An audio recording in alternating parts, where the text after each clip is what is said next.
What's going on? Welcome back to Off the Schneid. Today we're going to take a look at the Washington Commanders. Third name change in the past couple of years. It's, to be honest, difficult to remember that and keep saying that name. The Washington Commanders is who we're talking about here. So we're talking about their draft needs heading into the 2022 NFL draft. Free agencies for the most part wrapped up, trades and all that's kind of trickling in, little things here and there. But for the most part, it's wrapped up and teams are shifting their focus towards the draft. You can see the team needs right above me here, and then the draft capital that the Commanders have right above that. So 11th overall, they got a second round pick, 47th overall, and they're in a good spot, this team. I think they're in a decent spot with hopefully having some stability at quarterback. We'll get there in a second, but I do feel like if they really hit on 11 and 47, maybe 113 as well. If they hit on those first three picks, this is a quality team and a team worth watching. I think that the NFC East is a lot more open than people seem to think. I think a lot of people would assume that the Dallas Cowboys are just going to run away with it, but I do not think it's that set in stone. I think that the Giants, Eagles, and this team, I honestly think any one of the four teams could win this division. Obviously, there hasn't been a repeat division winner in the NFC East in going on 25 years now. So I would not be shocked if the Cowboys don't win the division, and the Commanders are a candidate, to be honest. So let's work through it here. Like I said, 11th overall. Let's start at the quarterback position like we always do. Obviously, a big trade to bring in Carson Wentz from the Colts. There's some draft picks changing hands there as well. Obviously, they retained their first-round pick this year. I don't think they gave him a first-round pick at all, if my memory serves me correctly. And then that second-round pick comes in with Carson Wentz. I can't remember the exact details of the trade, if I'm being honest. I should have looked at it before I popped in here, but it is what it is. Either way, they have their first round pick this year, and I don't think they traded one at all. Carson Wentz gets a lot of hate. He's another one of those guys that gets just a lot of hate on him, which, some of it is absolutely warranted. Some of it's not. I wasn't a big believer in Carson Wentz coming into the league, in his draft year, 2016, I believe it was. I wasn't a big believer in him, to be honest with you. He's kind of, he's developed into an NFL quarterback. He is absolutely 100% an NFL quarterback. He's a top, at least top 20 NFL quarterback right now. He's a guy that you can rely on to be a player and to make plays. You're not looking to replace him constantly, which is weird, even though he's moved three teams in 3 years kind of a thing, but you can have some stability there. And realistically, he's the best quarterback on this team for the past, however many years. And you cannot argue that. A lot of people are trying to say Taylor Heinicke is better or there's no drop off or it's not an improvement, all that kind of nonsense. The fact is, Carson Wentz is the best quarterback this team has had in a lot of years, and he is absolutely an upgrade over Taylor Heinicke. And that's that. I don't want to hear any more. If you want to leave some silly comment in the comments there, go nuts. It's not my first rodeo here, but Carson Wentz is the best quarterback this team has had in a long time. 27 touchdowns, 7 interceptions. The big problem is he didn't win games. He didn't win enough games, especially, against the worst team in the NFL last year in week 17, takes his team to the playoffs and they go and lose. That's unacceptable. Obviously, the Colts thought it was unacceptable as well because they shipped him out of town for less than they paid for him, so it's, I understand, like I said, some of the hate is warranted, but a lot of it's not. So we'll see how this year works out. I think that, the offensive line wise, very similar spots. The Colts do have a very good offensive line, but so do the Commanders here.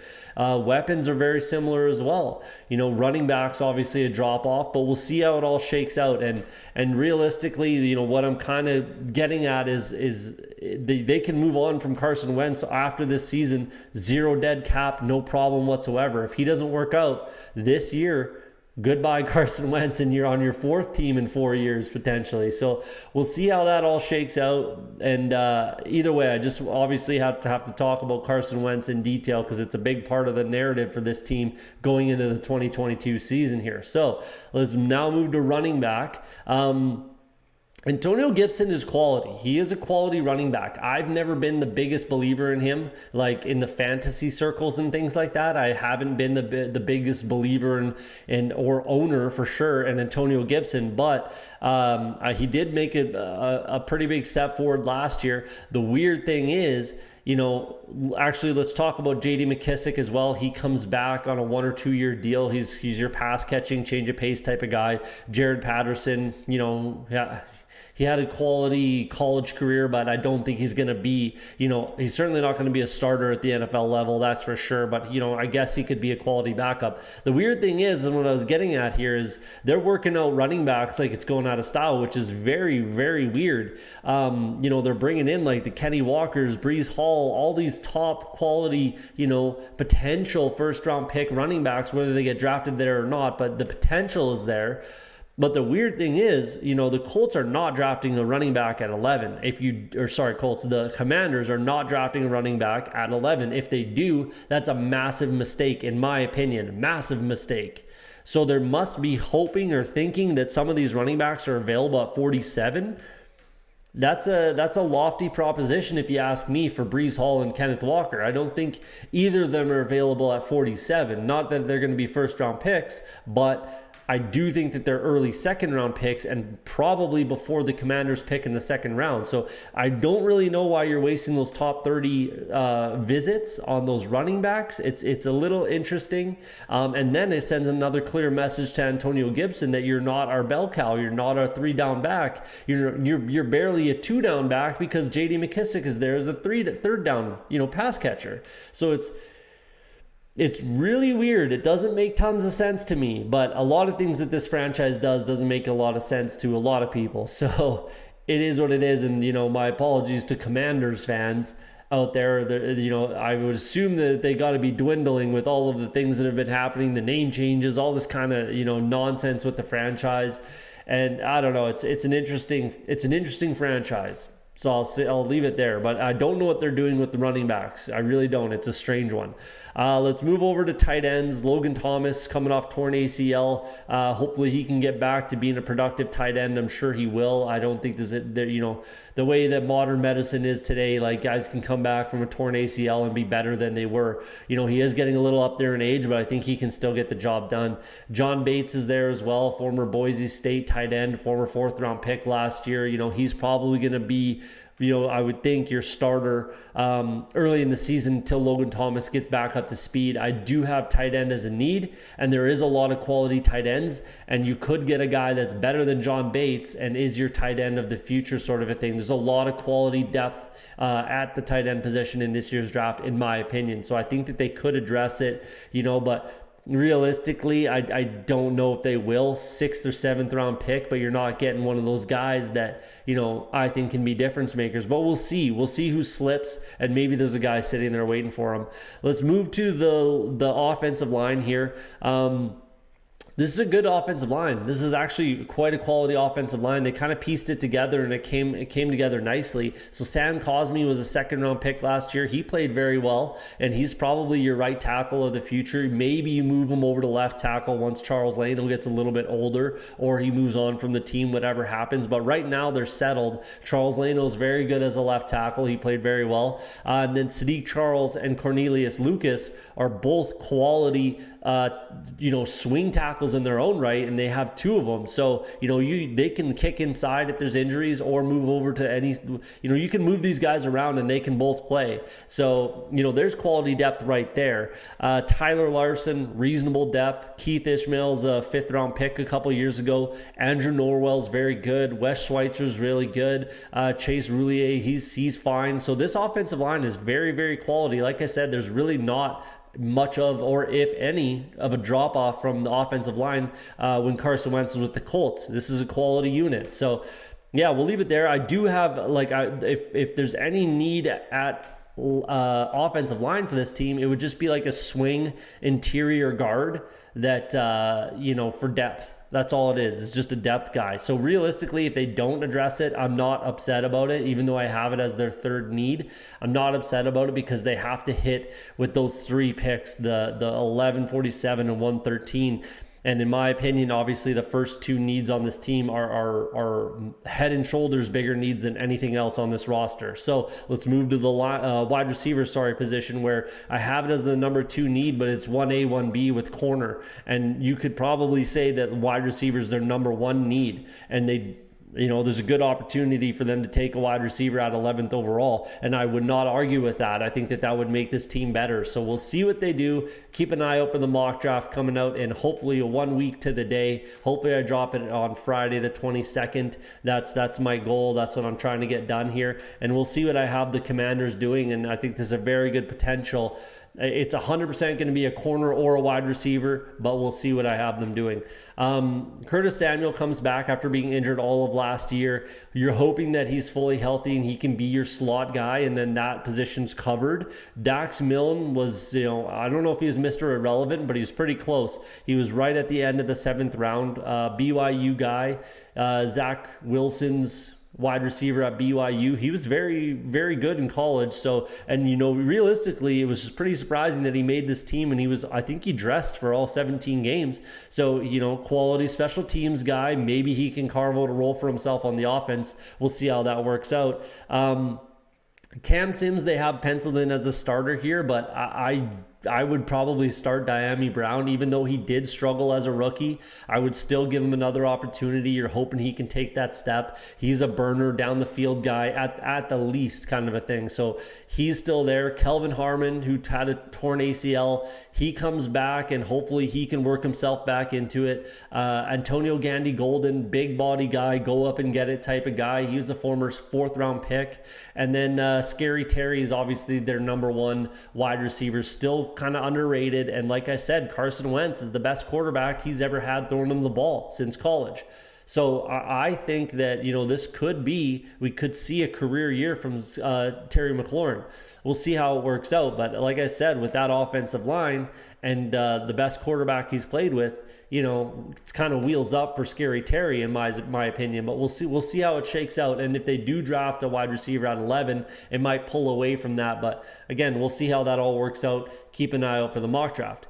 Let's move it over to the defensive side of the ball. This defensive line is extremely, extremely good.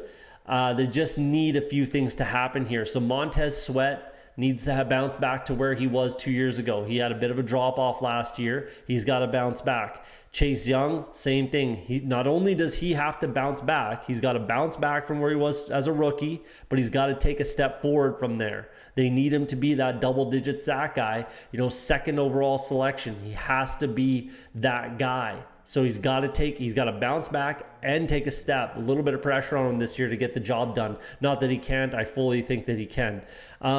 Their depth at the defensive end position is very good. James Smith-Williams, Shaq Tony, Will Bradley King, and F.A. Abada. Very good depth there. They're set as far as defensive ends are concerned, in my opinion. I'm not addressing it in the draft at all, especially with their fairly limited capital up there. But I do take a look at, defensive tackle potentially, depending on who's there and where you take them. I don't take it with one of my first 3 picks, but maybe a guy that I can develop. Jonathan Allen and Deron Payne are fantastic, and they play every down, but, it's okay to grab a guy that you're going to develop long-term and be a backup rotational depth guy, that sort of a thing. So one of the 6th or 7th round picks, I'm okay with the defensive tackle there. Let's move back to the linebackers. Jamin Davis was their 1st round pick last year. Big body. I think he's 6'4", speedster. I think he ran like a 4.38 or something like that, or a 4.4, which is crazy for a linebacker, especially that height and size. He had a good rookie year. You're hoping he takes another step forward here this season. Cole Holcomb, pleasant surprise, former 5th round pick, tackling machine. He's a quality linebacker there. David Mayo, Kaliki Hudson, your backup linebackers. Sure, if you want to draft one, again, 6th, 7th dart throw, go nuts if you really want to, but I don't think it's super necessary with that 1st round pick from Jamin Davis and the way that Cole Holcomb's been playing. So let's move it back to the defensive backs here. Corner, like I said, I have it as my number 1 need. It's right there, 1A, 1B with a wide receiver, in my opinion. Biggest reason why I do like Kendall Fuller a ton. He's fine. He's a very good corner.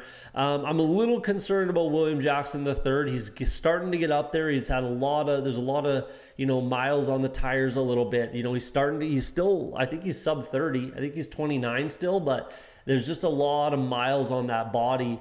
And, I'm not saying he's bad and you have to replace him or anything like that. The guy I'm more worried about is Benjamin St-Juste, who's Canadian, which is cool, good for him.